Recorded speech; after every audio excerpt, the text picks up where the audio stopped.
अस्सलाम वालेकुम नाज़रीन, मैं हूं अब्दुल अजीम। 7H न्यूज़ में आपका इस्तकबाल है। वेस्ट जिंद पुलिस की जानिब से नैनो साहित्यम अवेयरनेस प्रोग्राम सीताराम बाग में बालाजी मेमोरियल स्कूल में मुनक़िद किया गया, जिसमें पुलिस के आला अहदेदारों के अलावा आवाम ने भी शिरकत की। All elders from the locality and especially school girls and children, good evening to all. ये मंगलाट एरिया पहले से अपने को एक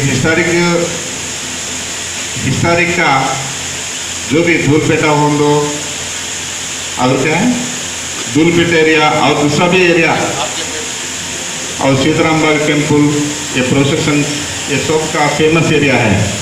ऐसे मेरे ख्याल से ये एरिया में रेजिडेंशियल एरिया है और कमर्शियल एरिया और बिजनेस एरिया भी है।